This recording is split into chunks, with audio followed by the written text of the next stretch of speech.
Good morning, everyone. My name's Andy Mundy Castle. I'm the founder of a company called Doc Hearts, makers of Go Green with the Grimwades and the BAFTA-nominated Ruin Harper's Wonderworld. But we do a lot of unscripted and scripted content as well. And it's my pleasure to be hosting and moderating this panel today called Tweenolescence. A little skin in the game for me because I do have I had a tween in my house. He's now 13, but I remember for the last 4 years sort of trying to get to grips with the content that he was watching and sort of navigate the space in which he was playing in.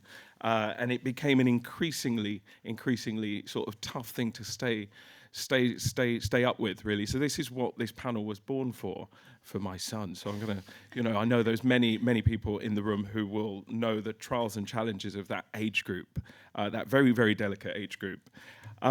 So I will introduce the panel, and we will hopefully have a very riveting hour of content for you to leave with and think about this audience differently.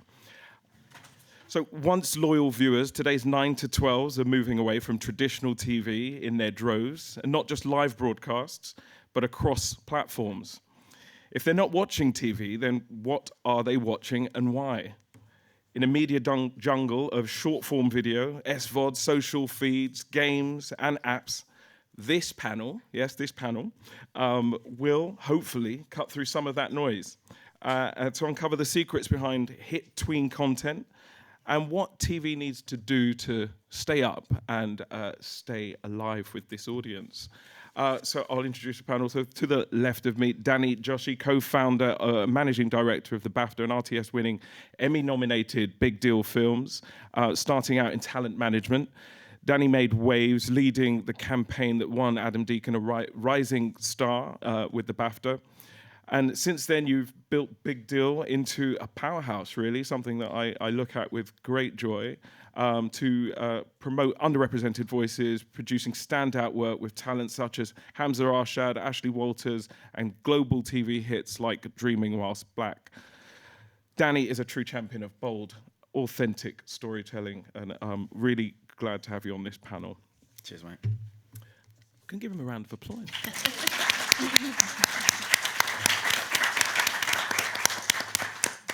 We have to his left, Leah Henry, Head of Development and Executive Producer at the award-winning Fully Focused Productions with nearly 25 years in content making. Leah is passionate about inclusion, driving initiatives like Set Ready to support underrepresented voices, again, in young people entering the industry. She's produced hit shows like Rocket Fuel, which I have just been told has gone up to almost 100 million views in the last month. Yeah, on socials. On socials, 100 million views. That is mouth-watering. And you're driving force behind access to the screen industry. So please do give Leah a round.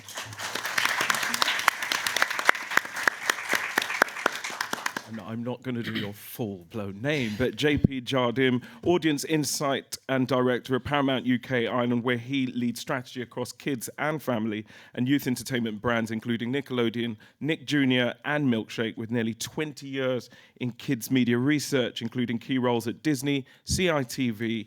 JP is undeniably an expert in young audiences and how they watch, think, and engage.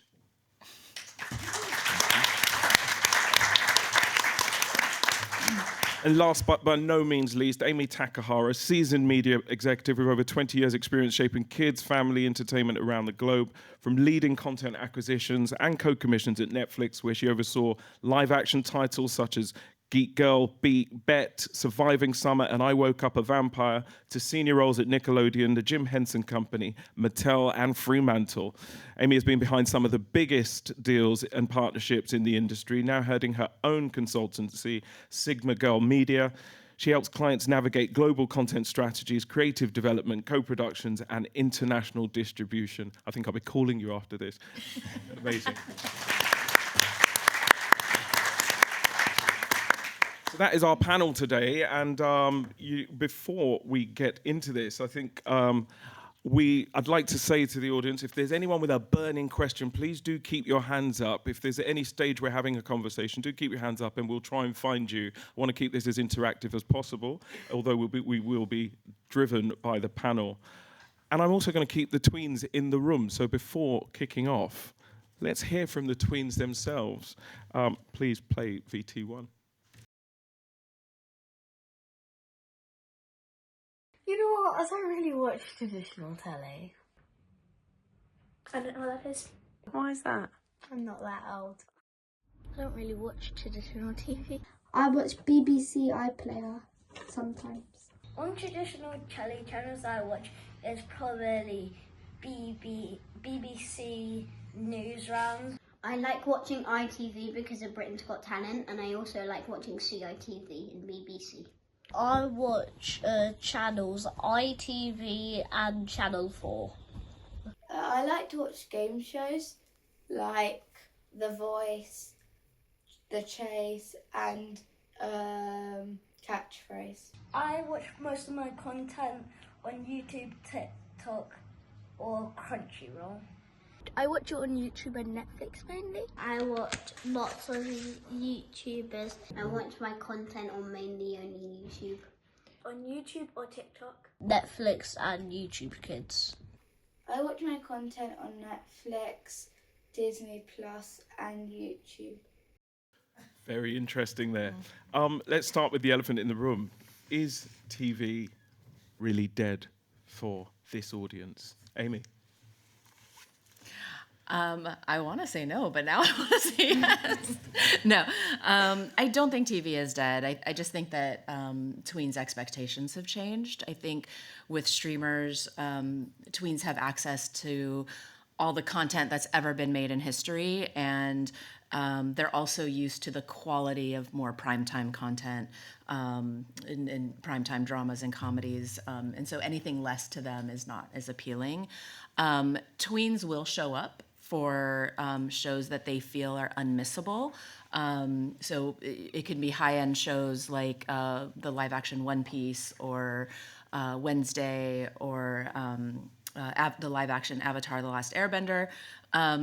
They show up for shows that are in the zeitgeist, and as much as we don't want to admit this or hear this in the room, they do watch Squid Game. I'm sorry. It's true. They watch shows that the influencers are making or talking about, like Beast Games. In between seasons of shows or episode drops, they go right back to their social media or YouTube. But they will show up for those big shows that people are talking about. So all of this just to say that content needs to be elevated in a way that the kids industry is not used to, and the stories that are told just need to feel authentic to that audience. And Danny, you've had a lot of success with this particular age group. Tell us, what's your feeling on this matter? Yeah, no, I don't think TV's dead. I just think that it's just not leading the discussion, and I think the viewer has changed room. So I think that you have to work harder now to reach the viewer. They still want to, the tweens still want to get the content. They still want to engage, but and you see shows like The Next Step, right? That still has loyalty, has community, has ambition, and I think the audience still want that content. But you just have to work harder to get their attention now. So, as you're building a show, social media absolutely has to be part of your package, because what we're seeing with our shows, not just on the kids side, but just even in the adult side as well, with DreamWorks Back, the audience won't necessarily tune into the TV marketing. They have to see it through 5 different mediums first before it even reaches them. So, and then they'll come. So I think that you have to feed them in other ways for them to come to TV. And I think that social media plays a big part in the discovery of shows. But I think when they're there, they'll tune in absolutely. And this is such a difficult age group to understand, and this is why, between sort of 9 and 12, they're just becoming teenagers, forming ideas about who they are. Just a bit of a sort of real world example, Leah, because I know you have this age group in your house. Yeah. How is it being a mother and sort of navigating that landscape? I think that kids are watching as many stories as they've always watched, and I think that question, like, is TV dead, is maybe in itself slightly old-fashioned question to ask, because it's a bit like, Is the landline dead? Yes. Are we still making phone calls on our mobiles? Yes, we are.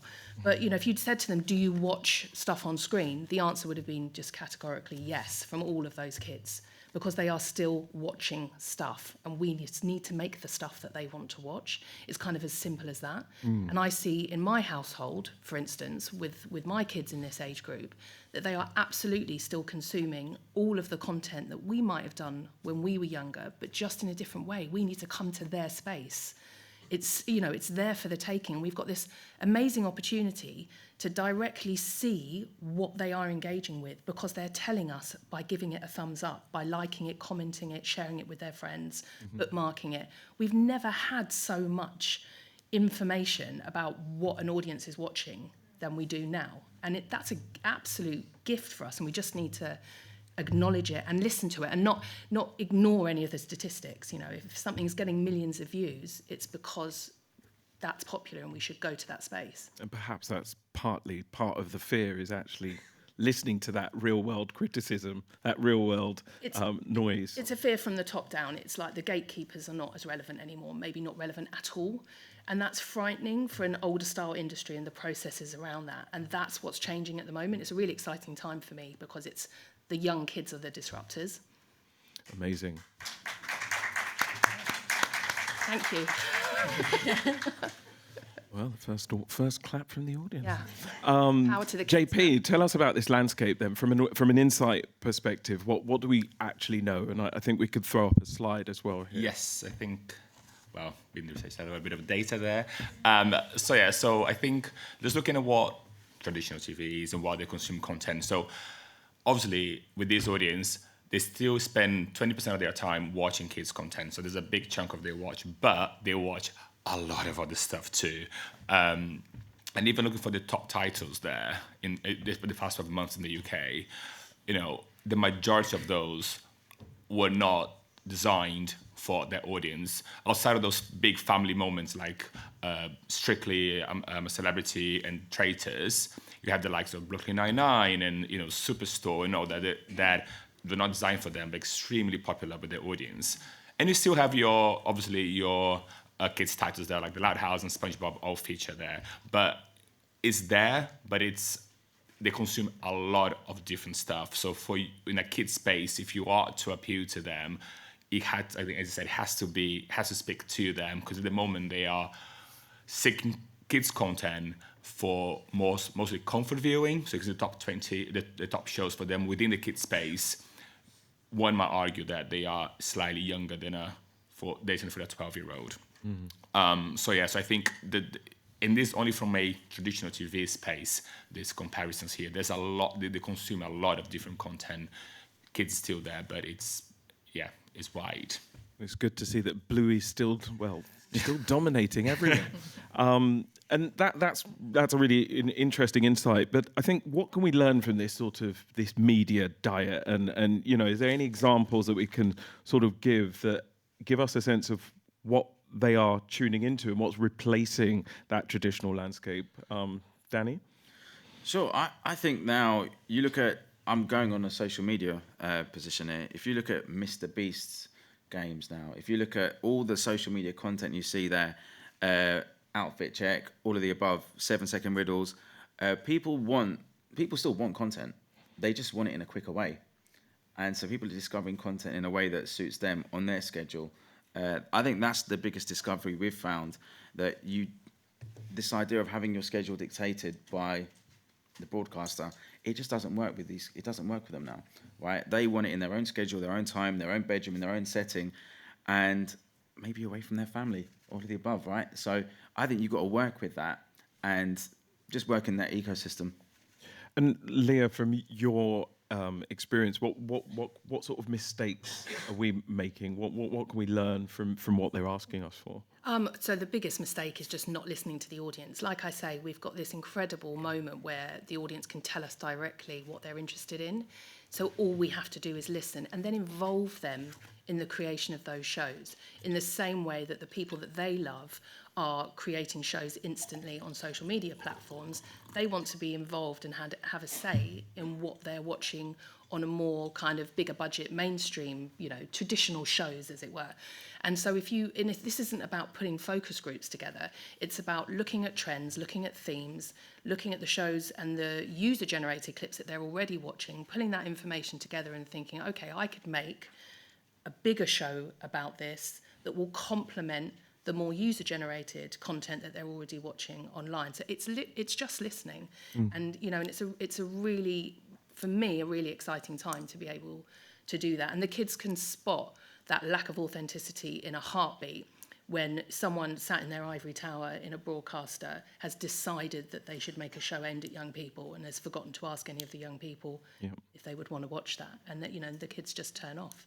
And Danny, you're still actively producing and developing ideas for this market. You had a phenomenal show, BMX All Stars. Yep. Tell us what goes into into devising a show that is still on a traditional home or a traditional platform. What thoughts go into your development process, and how do you really sort of think audience first? So, good question. I think with us, when we came across the world, we saw that the Olympics happen as they did, and saw that the club, the majority of the Olympics team came from this little club in Peckham, and so we were attracted to that first. Firstly, it was a story, and then both myself and my partner, we went over to Peckham BMX Club and just saw the kids, just saw them in their element, just unapologetically badass, right? Just cycling everywhere, taking risks that I never would have done, and I thought, if these kids are doing it, there's going to be kids all over the country doing it, and why am I not seeing that on TV? And we've always been led by, why are we not seeing it? And so we embedded ourselves with the club. We got to know them. We spent time with them. We wanted them to feel safe that we're the real deal. Not big deal, but we are a big deal. Big deal. But they embraced our passion for wanting to tell their story. They wanted to showcase what they're doing, what they're about, and then it was really straightforward. It was. Is there anything that changed in your approach when actually producing the show, in terms of was there anything you did that kind of brought them into the room a bit more? Well, certainly watching clips online and just watching how dynamic BMXing is, we wanted to bring that style to these guys and say, look, if we're doing it, this is how we're gonna shoot it. We're going to make it dynamic. We want to come into your world rather than trying to bring you into ours. So the pacing, the dynamics, we're looking out for the personalities. I mean, the club had some incredible dynamic personalities that we just wanted to embed in the show. So it was very much a collaboration, but it was us going to their world rather than us trying to bring them into ours. For those of you that don't know the show, let's watch a clip right now. VT2, please. Welcome to the club where BMX superstars are made. You guys will be the best. Home to some of the fastest adrenaline-fueled races in the UK. One season, one winner. I'm the most prepared I can be for the race. We're trackside as this lot fight to become world champions. Are you guys excited? BMX All-Stars. We love that. Watch now on BBC iPlayer. Amazing. Takes me straight back to Brockwell Park BMX track when I was a teenager. Leah, I'm really keen to sort of interrogate this 100 million views and how you got there for this, for content that really speaks. The two lead characters are part of our tween cohort. Just tell me a bit more about the DNA of that and how that came to life and how you kind of really got that show to blow up in the way that it did, or is that something that's a complete fluke? Well, it's not entirely a fluke. Rocket Fuel, we just made that for BBC Comedy, and it's set in Bradford, entirely filmed in Bradford, complete local crew as well, many of whom previously underrepresented in the industry or hadn't had the opportunity to work in the industry before. So it had inclusion at its heart. And we open cast for the main protagonists, who were 11 to 12 years old, and a little group who in the script are called the Little Shits, but we didn't call them that in the credits because it was aimed at kids. But they were 8 and 9 years old as well. And it's a show about using your imagination to escape the harder realities of life. So the kids find an abandoned car in a field off the estate in Bradford while they're playing out, and turn it into a rocket ship and fly away from their reality in their mind. It's entirely created with young people at the heart, and the lead young cast also helped to contribute to the script during the workshop phase. They'd never acted before, they'd never even done a school play before, and these kids were exceptional. Some of the best actors I've ever worked with, and they were, 11 years old and had never acted before. But we don't just produce TV and films at Fully Focus. We also run a huge YouTube platform called MYM, which is Million Youth Media, where we have 90 million views and 500,000 subscribers, most of whom are under 18, and 80% of those are in the UK. And it's a space where young people are empowered to share content that they've created where they wouldn't have previously have had access to the industry before. So it's a real incubator for talent. And because of that, all of our socials and our YouTube platform, we come with this kind of kudos with a young audience. So we can make a show and then we can put the supporting content out online, and we already know that we have a substantial audience to back that up because we've built that together. But we do that independently. So we'll make the show for the BBC, but they won't necessarily promote it themselves. We will do all of that online content. So those millions of views come from our socials, as opposed to the broadcasters. And when working with the broadcaster, did you find any sort of challenges in terms of trying to help understand that audience or that viral audience that you could potentially bring? And what learnings did you have off the back of that experience that spoke to the tween audience? Yeah, well, so on several other productions that we've done for broadcasters, we have found a resistance in wanting to embrace that opportunity, that kind of slightly maverick, user-generated kind of alchemy that you get online. And we've found resistance either with people saying, well, we don't have the budget necessarily for the additional social media support content on that show, even though we already have that, kind of captive audience ready to go. But also a resistance to include the engagement that we secure online with the general, the rest of the data. So the iPlayer or the BBC YouTube figures on this project, but there have been others with other broadcasters. They won't sort of amalgamate the reaction online, and they won't help us to bring that audience over to the traditional platform where the main content is. And we're like bang up for that. We're like, come on, look, millions and millions and millions of young people have just watched this online. Shall we bring them over to, say, iPlayer in this instance? And we haven't yet really found a joined up approach with a broadcaster. So, there's a lot of fear and kind of about doing that. As Amy, as our resident sort of spokesperson for the corporate side of this, and I, what can you say to speak to that resistance? And I know that you've had quite a varied experience across various platforms. What needs to change? What needs to be agitated for that to be an amalgamated version of what we need to see? Sorry, the resistance in terms of the broadcasters and marketing? Is that what? Sorry. I think for both. I think I find in commissioning maybe a kind of resistance to acknowledging the engagement that has happened in a space outside of the broadcaster space. So if there's been huge engagement in a show on a TikTok or YouTube channel that isn't part of the broadcaster's remit, I found a bit of resistance in kind of wanting to acknowledge that. Yeah, I mean, I think from what I've found, that especially at Netflix, like when I was there, they were very much across all the social media, and they were able, their marketing teams were able to pivot very quickly. So if they saw something getting traction or getting heat, they would then support. In our co-productions that we've done, like with BBC and other channels, those other channels have always been keen to support as well. I don't know if they're necessarily supporting in an authentic way to reach that audience, like maybe you would be, to speak to them directly, as opposed to just sort of, here's a trailer, watch the show, and kind of trying to help with the discoverability. But I think that they're trying. I think that they could probably go a little bit further in speaking directly to an audience. And sticking with you, Amy, what can we say about the sort of the engagement and sort of that deeper connection that the tweens might be looking for that we need to kind of address? Yeah, I mean, tweens are, they very much, when they love something, they love it. They want to get into it. They want to experience it. They want to be a part of it. And so whether it's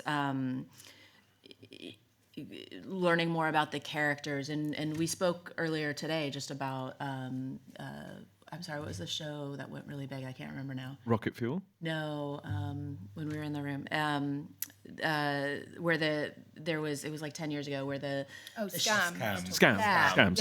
And there was a huge, social media aspect to it that led into the episodes. Like, that is something that I think kids today or tweens today would really enjoy.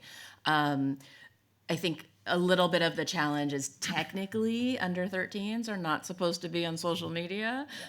So I think broadcasters are trying to balance that as well. But I think they very much want to engage, and they want to in a much deeper way. And so it doesn't even have to be social media. It could be Roblox, it could be Fortnite, it could be games, it could be other platforms as well. But just spreading out the IP across other areas. Super. We are going to take a look at this viral hit, so please do play the next VT. I'll only spec a dust suspect. Do you think I want to be stuck in here babysitting you big div? Babysitting me? You're a grown man on tag, bro. You're literally grounded. You cheeky. Oh, it's lovely and sunny out here. Fresh air and freedom. What more do you need, eh? Might go to the pub, get myself a cheeky pint. You come in? Yeah, that's what I thought. Get back, you Doylan. Yeah, it's all right, because you've got to come home, you little shit. Lonely speck of dust suspended in a... Oh. I should say the comments on the screen, that's not how it looked when it went out. That was just to show you that the level of engagement. So that was real-time engagement? That was real-time engagement. In fact, the views on that are maybe 7-8 million more now than when I captured it for you. But it's not just the views. It's got 1 million likes. It's got 800,000 comments, and likewise bookmarks, shares. That's real engagement. That's just that one clip. There are about 10 other similar clips. That's real dopamine there, just getting those views. So look, I think in terms of just understanding the habits and headspace, and that's kind of what you're speaking to here, how do we sort of understand the behaviors and the sort of tween brain and the attention span? I think, JP, you could tell us something about sort of that, the way in which they kind of stick with content or stay with content. Yeah, I think this whole conversation about, they have no attention span, they're so used to reels and all the kind of the small, few seconds scroll. Obviously there is a lot of that, but there is, but I think I should remember that different content will satisfy different mood states. So they will also enjoy spending 2 hours watching a YouTuber play games on, tricks and so on YouTube, and watch content as we saw from the slide earlier as well. So there is, I think, this idea that they purely consume shorts and they are unable to stick with a 20-minute long piece of content. It is not true. It's just the content needs to be relevant to them, and they need to, and depends on kind of mood state. We are similar, like we ourselves as adults. We will enjoy, guilty to spend far too much time on Instagram reels, but I also would enjoy watching a long piece of content. So in a similar way, that will also manifest with them. But as you saw from the Ofcom session yesterday, brain rot apparently is the Cambridge Dictionary word of the year, something like that. So yeah, there is that, but it's not purely that. They definitely engage in several different ways. Yeah, I mean, brain rot is used frequently in my household. I know that, but they do have the attention span when it comes to something like Fortnite or engaging in that world. Absolutely. I recall that when Fortnite had done the partnership with Travis Scott. I was with my son for the whole 2 hours until Travis Scott's performance came up, and it was the world that was built around that was just engrossing. So they will stick with something longer than that traditional sort of brain rot moment that goes beyond. But I think also as well, it's being part of the cultural moment. Kids still want to engage in cultural currency. They still want to be part of something special. And when Travis Scott is coming into their world, the word of mouth around it is insane. Like, your son would have heard it from 5 other people, 10 other people. And so it's an event. Yeah. And I think kids still want to be part of that. So I think we now embrace their worlds, and it's just about how we release our messaging to these kids when it comes to the audience. But Billie Eilish is doing Fortnite as well.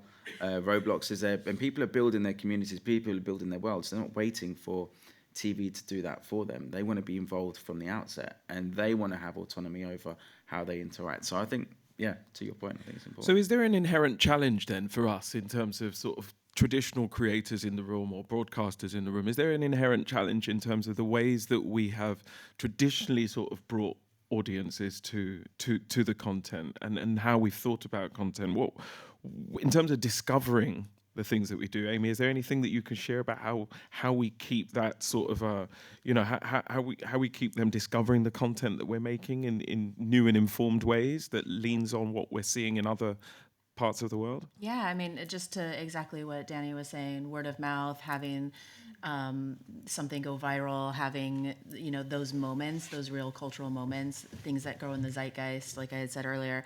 I think those are really important. I think that, we have to be able to grab their attention in some way. We have to make things stand out. We have to make things look and feel different than they had been traditionally. And just from a streaming perspective, kids and all audiences really spend less than a second on a box art image on Netflix. Like you're just scanning through, you have 100 titles on screen, you're scanning through less than a second. So what is the thing that we can do to make something stand out and really be different? And is it the title? Is it the box art itself? What are those things that to think about as you're developing a show? Because that's all important. It's all part of marketing, and it's all part of, grabbing attention. Leah, could you tell us about anything? I mean, I followed MYM. If none of you have checked out their YouTube page, you should do, because it seems like a lot of the content that you put out does feel eventized in many ways. It feels like it's got a whole world around it. You've called an audience to your platform. Yeah. You've broken so much talent on MYM as well. Could you tell us about the sort of strategies that you use in terms of getting that content discovered, and how you bring your audiences? Well, I mean, we kind of have a two-pronged approach for MYM, and firstly, it is a platform for new talent. So some of the content that we put out is not purely about getting a huge audience, because something might be more of an artistic short film that we don't expect to drive big numbers. But if we're doing something that's a bit more of populist kind of content, or more of a mainstream narrative, then we will give it an even bigger push online. And, I had to acknowledge we are very fortunate that we have built up this platform as a production company. We have this opportunity to do a 360-degree approach to shows that we make by also utilising our platforms. Most production companies and most independent producers won't have that, and that's absolutely fine. And that's where the traditional broadcasters, or the SVODs, should be stepping in and kind of embracing the fact that when you make a show, you have got to look at everywhere else that you're putting it. You've got to, it's a brand essentially now, and it doesn't take a huge amount of money. It just takes a bit of, like entrepreneurialism almost, which is really what characterizes user-generated content anyway. So it's kind of, going to the spaces where young people are, putting your brands like the BBC have done with Wonder Chase into Roblox and Fortnite. And, like you were saying earlier with the concert, kind of going to the spaces where they are, clipping different content from the shows to go out online, but also loads of behind-the-scenes stuff. young people absolutely love that. That's such a great strategy. It's like, how was the show made? How are my favourite people that I've seen on screen actually behaving off screen? Because that's what they're used to on TikTok. They're used to seeing behind the curtain. Yeah. So that's really valuable. Fascinating. And in terms of the devices and autonomy and the kind of the private consumption of the tween group as well, because I think what we've seen is not only a change in the content, it's also the devices that they're being consumed through. JP, is there anything we can sort of learn from that the way in which content's engaged with now, and how it's a lot sort of singular devices, things that aren't co-viewing, for instance? What can we understand from that? Yeah, I think to say back a little slightly. So if you spend any time with someone with a 9 to 12-year-old, you realize that within the half an hour they will go from being really young to being really grown up, and they're oscillating between those two constantly, making parents' lives very difficult. But because they are discovering themselves, right? They are kind of becoming these little humans, and they are kind of just discovering who they're going to be as grown-ups.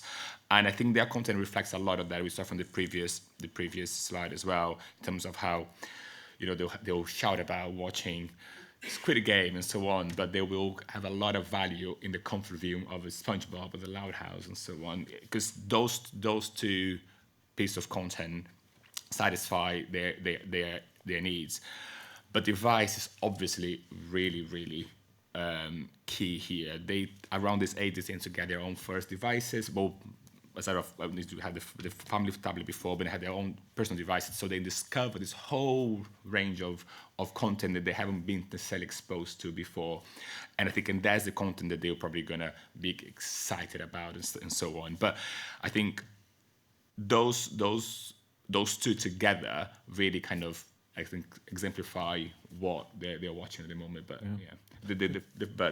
social currency versus at home in your pajamas, they are equally important, and they satisfy different needs. We've got a slide to help talk about this as well. Can we pull that second slide up, please?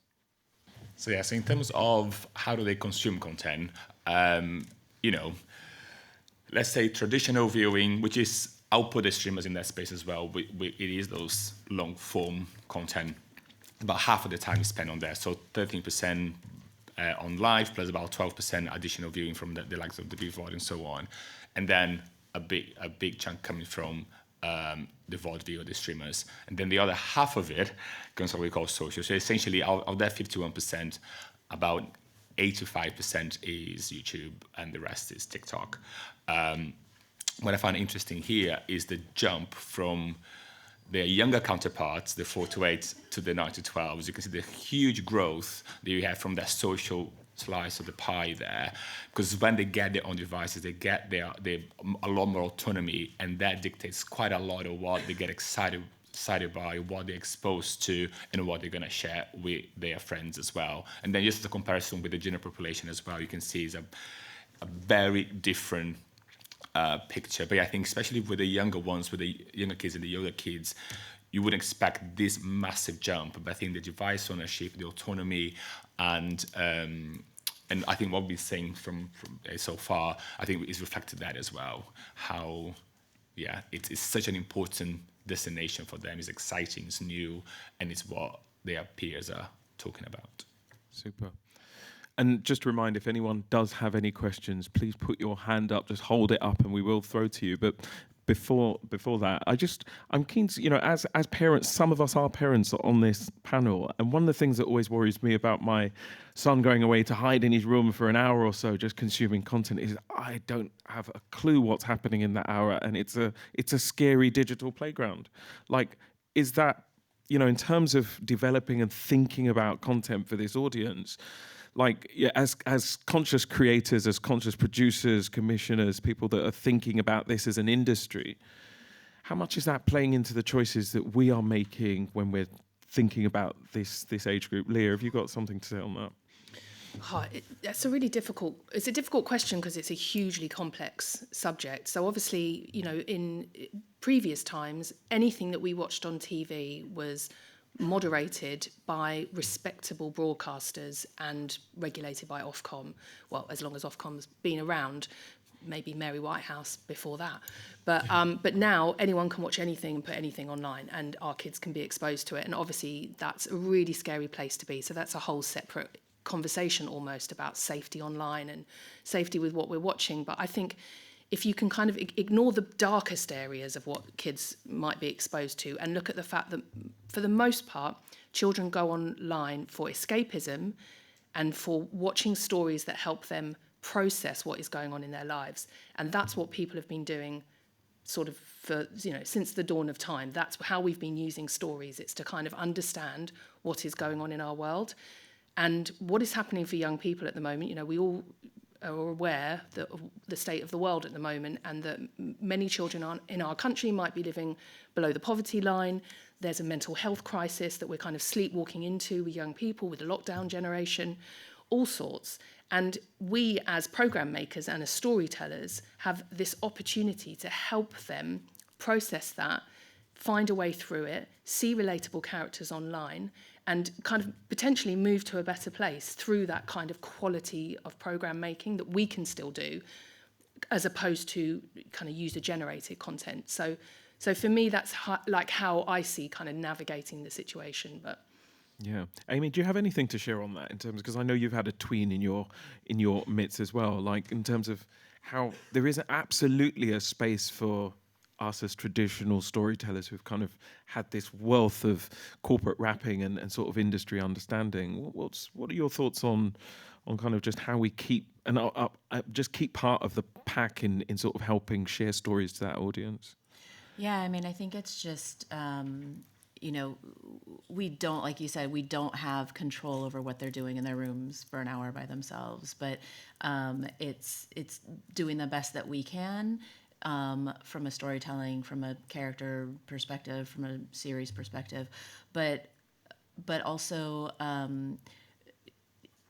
really just want to make sure that we as producers are not trying to teach our kids something, because they will spot it a mile away and they will reject it. So want to try to make it as authentic as possible to speak to them. And that's often the danger, isn't it? Because as adults, we are constantly thinking, how do we teach these little kids? And that's or how do we entertain them? But that edutainment kind of is often a challenge to overcome when winning them over. But you've kind of managed to do that with Hamza, Danny, and some of the experiences in talent that you've worked with. Just share with us sort of kind of how you've navigated that path of. Yeah, so actually, I say with Hamza, how I discovered him was through social media from other people sharing it with me.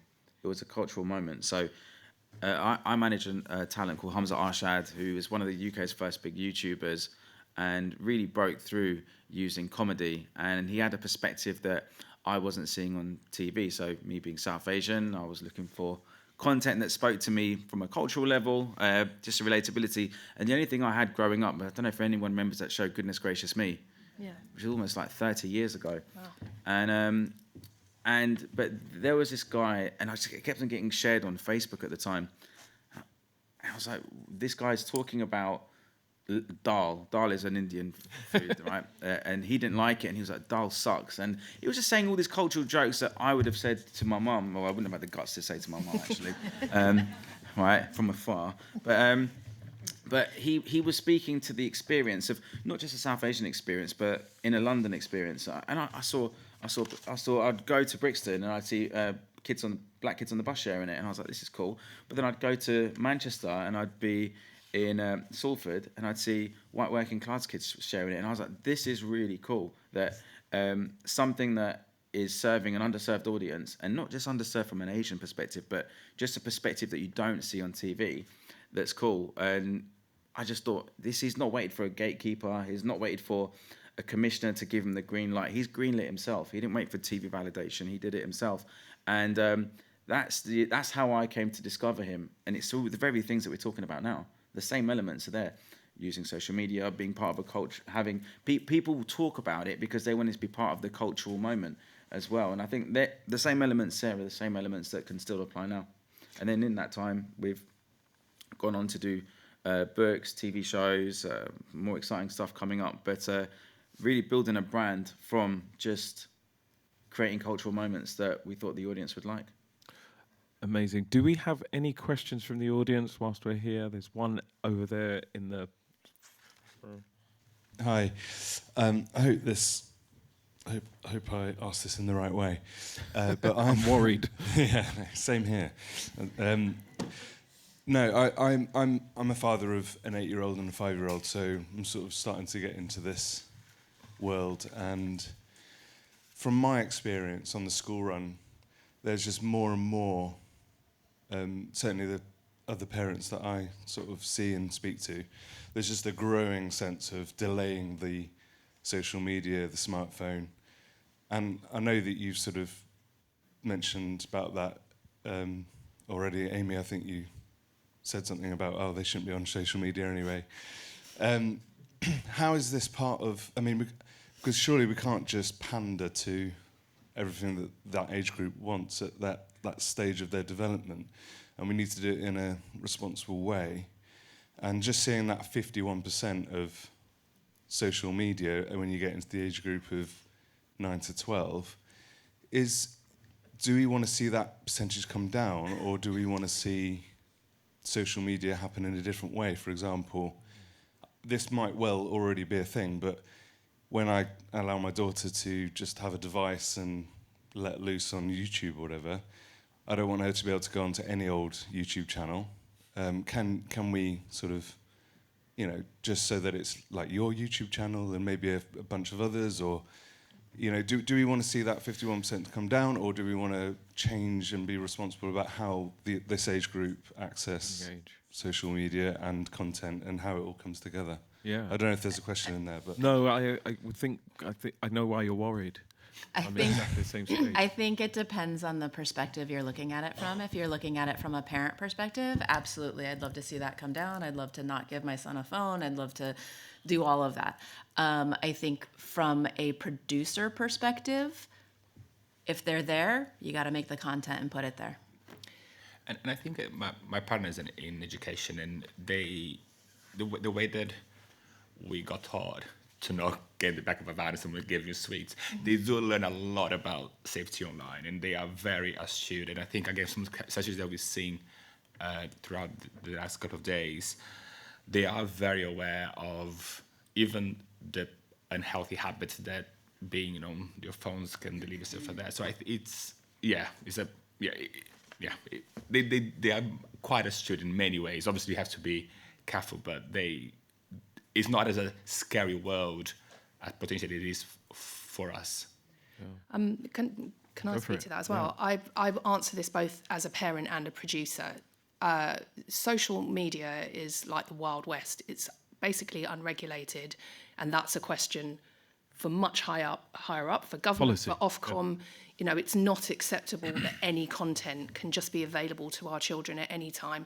Of course, children can just register an account. They can bypass. They just tick the box that says, yeah, I'm over 13. They're more tech savvy than most of us are half the time anyway. So that is a question for much higher up that absolutely needs to be adhered to. From a producer point of view, I want to make better quality, more responsible TV shows in the spaces that they are in.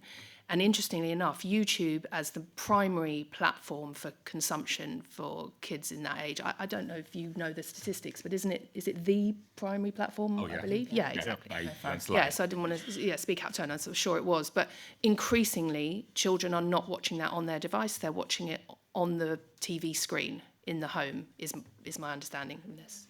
But I think that's right. YouTube video is growing. Yeah. So in that sense, you would have control over it because it's in the family space, it's on your main screen, and to some extent you can regulate it because you can tick the not inappropriate adult content box. The main problem is that YouTube Kids is a bit out of step, I feel, with this age group. Certainly I know that my kids absolutely did not want a YouTube Kids account. Yeah.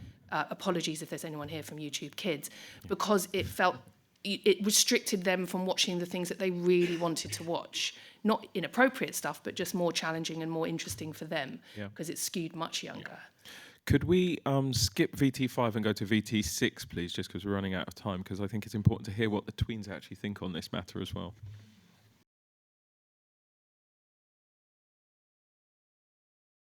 No. I don't really think shows understand what kids my age are like.